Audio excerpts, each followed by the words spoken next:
Hi friends. Friends, we are going to learn second unit.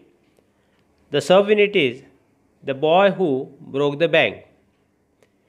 In the previous video, we have seen the news spread through the bazaar with the rapidity of forest fire. From the general merchants, it traveled to the shop, circulated among the customers, and then spread with them in various directions. To the battle seller, the tailor, the free vendor, the jeweler, the beggar sitting on the pavement. Now, let's see remaining passages. Men stood in group at street corner discussing the situation. People Nagar seldom had a crisis, seldom or never had floods, earthquakes, or drought. And the imminent crash of the People Nagar bank set everyone talking and speculating and rushing about in a frenzy. Some boasted of their foresightness, congratulating themselves on having already taken out their money or on never having put any in.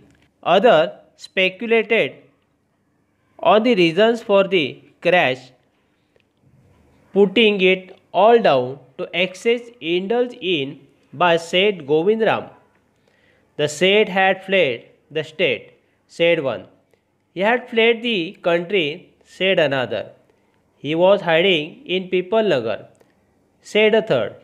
He had hanged himself from the tamarind tree, said a fourth, and had been found that morning by the sweeper boy.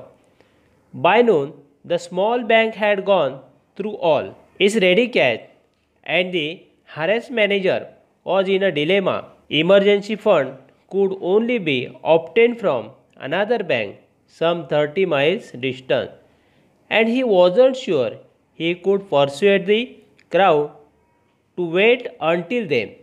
And there was no way of contacting Saint Govindram on his houseboat in Kashmir. People were turned back from the counters and told to return the following day. They did not like the sound of that, and so they gathered outside on the steps of the bank, shouting, "Give us our money, or we will break in."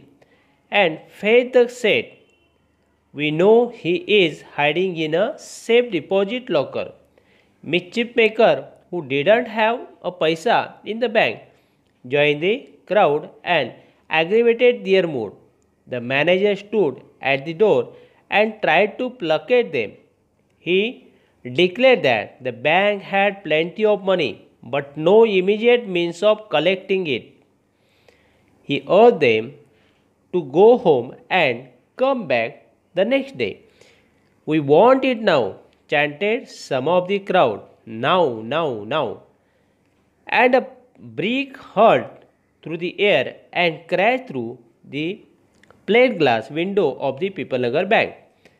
Nathu arrived next morning to sweep the step of the bank. He saw the refuse and the broken glass and the stone cluttering the step. Raising his hands in a gesture of horror and disgust, he cried, "Hooligans, sons of donkeys, as though it isn't bad enough to be paid late. It seems my work has also to be increased." He smote the step with his broom, scattering the refuse. "Good morning, Nathu," said the washerman's boy, getting down from the bicycle.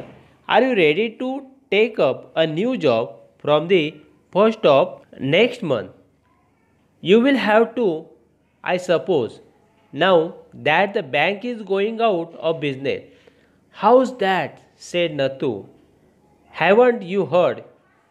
Well, you would better wait here until half the population of People Nagar arrived to claim their money." And he waved cheerfully.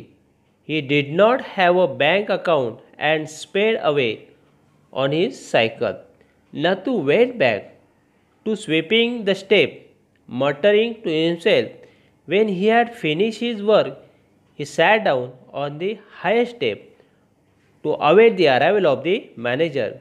He was determined to get his fee. Who would have thought the bank would collapse? He said to himself and looked thoughtfully into the distance. I wonder how it could have happened.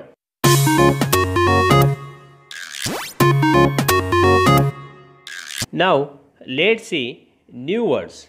Seldom, क्वचितच, crisis, संकट, earthquakes, भूकंप, drought, दुष्काळ, imminent, लवकरच, speculating, तर्क करीत, frenzy, क्रोधाने सैरभैर, boasted, बडाई मारणे, फॉरसाइटनेस, दूरदृष्टी, speculated, तर्क करीत, एक्सेस, अतिरेक, इंडल्ज इन, मनमुराद उपभोगणे, हरॅश, त्रासलेला किंवा गांजलेला, डिलेमा, कोंडी, परस्युएड, खात्री पटवणे, ॲग्रिवेटेड, विकोपात नेले, प्लकेट, शांत करणे, अर्ज, आग्रह केला, चॅन्टेड, एका सुरात बोलणे, हॉल्ट, फेकले, रिफ्यूज, केरकचरा, क्लटरिंग, पसारा करणे,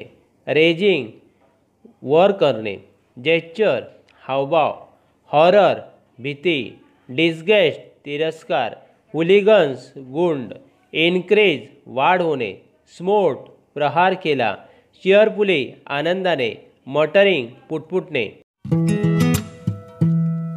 आता आपण या गोष्टीचा मराठीतून अर्थ पाहू. लोक घोळक्या घोळक्याने रस्त्यावर उभे राहून या परिस्थितीबद्दल चर्चा करू लागले. आजवर पिपलनगरमध्ये क्वचितच कुठले संकट आले होते. इथे कधीही पूर, भूकंप किंवा दुष्काळाची परिस्थिती ओढवली नव्हती. आता मात्र पिपलनगर बँक बुडणार या बातमीने अनंत प्रकारच्या चर्चांना तोंड फोडले होते. लोक वाटेल ते अंदाज बांधत होते आणि सैरभर झाल्यासारखे वागत होते. काहीजण आपण कसे वेळेत पैसे काढून घेतले असे म्हणून आपल्या दूरदृष्टीबद्दल स्वतःचीच पाठ थोपटून घेत होते, तर काहीजण बँकेत पैसेच ठेवले नसल्यामुळे खुश होते. अनेक लोक या दिवाळखोरीमागची कारणे काय असतील याचे तर्क करीत होते आणि सेठ गोविंदरामच्या उधळपट्टीमुळेच ही वेळ आली असे म्हणत होते. एकजण म्हणाला की सेठ राज्य सोडून पळून गेले, तर दुसऱ्याच्या मते ते देश सोडून पसार झाले होते. तिसऱ्याच्या म्हणण्यानुसार ते पिपलनगरमध्येच लपून बसले होते. एकाने तर म्हटले की झाडूवाल्या मुलाने सकाळी त्यांना चिंचेच्या झाडाला फात लावून घेतलेले पाहिले होते. दुपारपर्यंत त्या एवढ्याशा बँकेला त्यातल्या रोख रकमेला असंख्य गोष्टींना तोंड द्यावे लागले. गांजलेला बँकेचा व्यवस्थापक द्विधा मनस्थितीत होता. आपत्कालीन रक्कम उभी करायची तर दुसरी बँक 30 मैल लांब होती आणि तोपर्यंत या गर्दीला थोपून धरता येईल याची त्याला खात्री वाटत नव्हती. आणि सेठ गोविंदरामना काश्मीरमधल्या हाऊसबोटीवर कोणत्या प्रकारे संपर्क करणे शक्य नव्हते. लोकांना दुसऱ्या दिवशी यायला सांगून काउंटरवरून परत पाठवले जाऊ लागले. ही गोष्ट काही त्यांच्या पचनी पडली नव्हती. त्यामुळे सर्वजण बँकेबाहेर गोळा झाले आणि पायऱ्यांवर उभे राहून ओरडू लागले, आमचे पैसे आम्हाला परत करा, नाहीतर आम्ही बँक फोडू. सेठला पकडा, ते सेफ डिपॉझिट लॉकरमध्ये लपून बसले आहेत हे आम्हाला माहीत आहे. ज्यांचा एक पैसाही बँकेत नव्हता असे काही टवाळखोर लोकही त्या गर्दीत सामील होऊन जमावाला भडकवू लागले. व्यवस्थापक दारात येऊन सर्वांना शांत करण्याचा प्रयत्न करू लागला. बँकेत भरपूर पैसा आहे, पण तो ताबडतोब उपलब्ध करणे शक्य नाही असे सांगून त्याने सर्वांना घरी जाऊन दुसऱ्या दिवशी परत येण्याची विनंती केली. आम्हाला आत्ताच पाहिजे, सर्वजण एक सुरात ओरडले. आत्ता आत्ता आत्ता, आज आत्ता या क्षणी कुठून तरी एक वीट हवेतून भिरभिरत आली आणि पिपलनगर बँकेच्या काचेची खिडकी फोडून आत घुसली. दुसऱ्या दिवशी सकाळी नथू बँकेच्या पायऱ्या झाडायला आला. त्याने तो कचरा, फुटलेल्या काचांचे तुकडे आणि पायऱ्यावर पडलेला दगडांचा खच पाहिला. वैतागाने आणि संतापाने हात वारे करीत तो ओरडला, अरे कोण गुंड लोक आहे ते?